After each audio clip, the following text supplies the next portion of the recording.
So the question now is Ananda dependent on the mind or Ananda independent on the mind? The moment mind comes into picture, the experience comes into picture. Mind has a experiencer and experienced. Okay. So I said pleasure is experienced in the physical world, and happiness is experienced in the mental world, and ideas are experienced in the intellectual world. So these are all related to the mind. And when in deep sleep and the mind is silent or dormant, you experience the happiness, bliss. That's also reflected happiness in the mind. Happiness of the self reflected in the mind. Happiness of the Brahman reflected in the mind. Okay. Now it's only objectless now because the mind is, there's no subject-object relationship and the mind is dormant. The mind itself has no happiness. Mind is a dependent reality. It's like a moon. Moon requires a light from the sun. The self is the sun. The mind is the moon. Okay. So now this is the state of happiness. We have to understand how the mind gets happiness. So I want a cup of coffee. It will give me happiness. It's a pleasure. Okay. So there's a craving in the mind. I want a cup of coffee. I want a cup of coffee. The thoughts are generated in mind. Thoughts are creating noise in the nervous system, and that's called stress or suffering. So when you get a cup of coffee, put that cup of coffee in the mouth. Momentarily the mind is stopped. Our mind has become silent.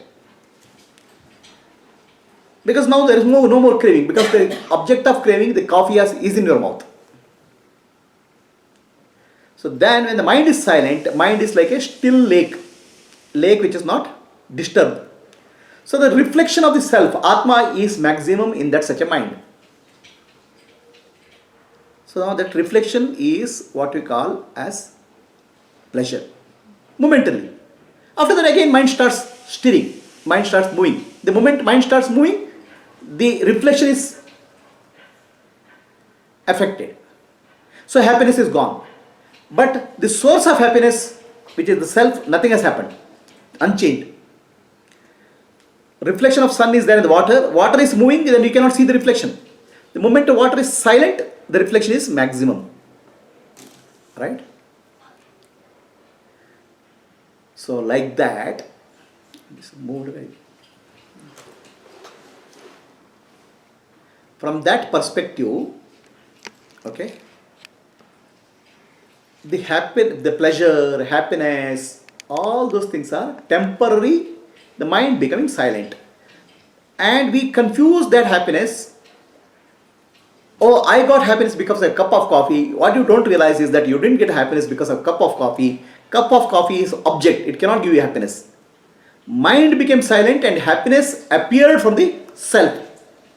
So our direction of thinking is wrong.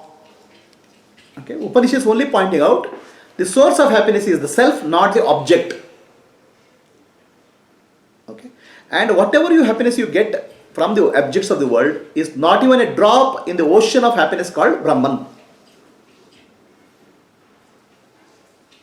Where is infinity? Happiness of infinity, where is happiness of a cup of coffee? The infinite bliss and happiness is your nature. So this is a teaching of Upanishad. Right? So everything, but then every happiness, every joy is pointing to that only. Self only. It's a pointer. Right?